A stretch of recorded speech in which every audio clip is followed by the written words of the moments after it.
श्रीमद् भगवत गीता में कहा गया है, यदि इस शरीर को त्यागने के पूर्व कोई मनुष्य इंद्रियों के वेगों को सहन करने तथा इच्छा एवं क्रोध के वेग को रोकने में समर्थ होता है तो वह इस संसार में सुखी रह सकता है।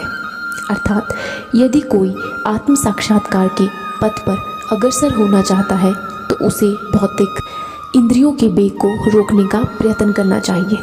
ये वेग हैं वाणी वेग, क्रोध वेग, मनोवेग, उदर वेग, उपस्थ वेग तथा जीवा वेग। जो व्यक्ति इन विभिन्न इंद्रियों के वेगों को तथा मन को वश में करने में समर्थ है वह गोस्वामी या स्वामी कहलाता है। ऐसे गोस्वामी नितांत संयमित जीवन बिताते हैं और इंद्रियों के वेगों का तिरस्कार करते हैं। भौतिक इच्छाएं पूर्ण न होने पर क्रोध उत्पन्न होता है और इस प्रकार मन, नेत्र तथा वक्षस्थल उत्तेजित होते हैं। अतः इस शरीर का परित्याग करने के पूर्व मनुष्य को इन्हें वश में करने का अभ्यास करना चाहिए। जो ऐसा कर सकता है वह स्वरूप सिद्ध माना जाता है और आत्म साक्षात्कार की अवस्था में वह सुखी रहता है। योगी का कर्तव्य है कि वह इच्छा तथा क्रोध को वश में करने का भरमक प्रयत्न करे। जो अंतःकरण में सुख का अनुभव करता है, जो कर्मठ है और अंतःकरण में ही रमन करता है तथा जिसका लक्ष्य अंतर्मुखी होता है वह सचमुच पूर्ण योगी है। वह पर ब्रह्म में मुक्ति पाता है और अंतोत्तुगत्वा ब्रह्म को प्राप्त होता है। जब तक मनुष्य अपने अंतःकरण में सुख का अनुभव नहीं करता तब तक भला ब्रह्म सुख को प्राप्त कराने वाली बाह्य क्रियाओं से वह कैसे छूट सकता है। मुक्त पुरुष वास्तविक अनुभव द्वारा सुख भोगता है। अतः वह किसी भी स्थान में मौन भाव से बैठकर अंतःकरण में जीवन के कार्यकलापों का आनंद लेता है। ऐसा मुक्त पुरुष कभी बाह्य भौतिक सुख की कामना नहीं करता। यह अवस्था बाह्य भूत कहलाती है, जिसे प्राप्त करने पर भगवत धाम जाना निश्चित है। जो लोग संशय से उत्पन्न होने वाली द्वैत से परे हैं, जिनके मन आत्म साक्षात्कार में रत हैं, जो समस्त जीवों के कल्याण कार्य करने में सदैव व्यस्त रहते हैं और जो समस्त पापों में रहित हैं, वे मुक्ति को प्राप्त होते हैं। केवल वही व्यक्ति सभी जीवों के कल्याण कार्य में रत कहा जाएगा जो पूर्णतः कृष्ण भावना भावित है।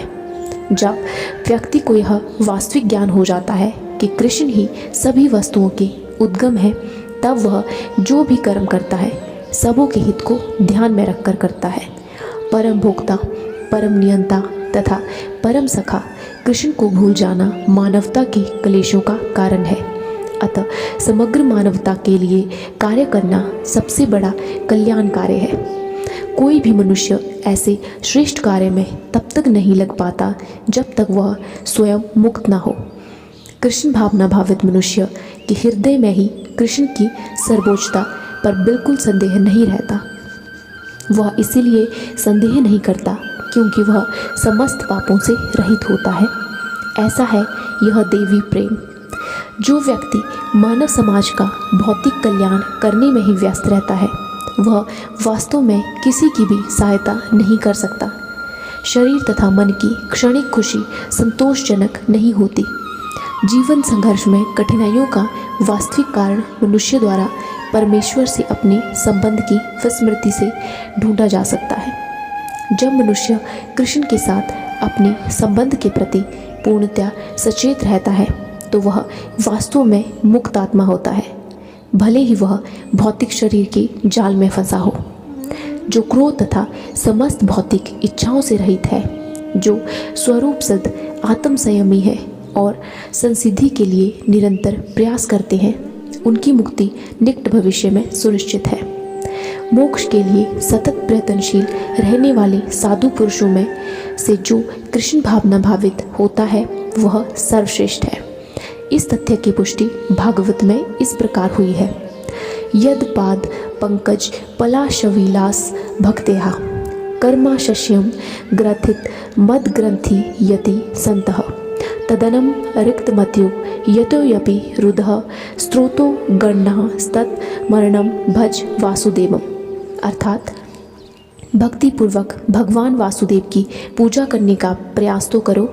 बड़े से बड़े साधु पुरुष भी इंद्रियों के वेग को उतनी कुशलता से रोक पाने में समर्थ नहीं हो पाते जितना कि वे जो सकाम कर्मों की तीव्र इच्छा को समूल नष्ट करके और भगवान के चरण कमलों की सेवा करके दिव्य आनंद में लीन रहते हैं। बद्ध जीव में कर्म के फलों को भोगने की इच्छा इतनी बलवत होती है कि ऋषियों मुनियों तक के लिए कठोर परिश्रम के बावजूद ऐसी इच्छाओं को वश में करना कठिन होता है। जो भगवत भक्त कृष्ण चेतना में निरंतर भक्ति करता है और आत्म साक्षात्कार में सिद्ध होता है वह शीघ्र ही मुक्ति प्राप्त करता है। आत्म साक्षात्कार का पूर्ण ज्ञान होने से वह निरंतर समाधिस्थ रहता है। ऐसा कि एक उदाहरण दिया जा रहा है।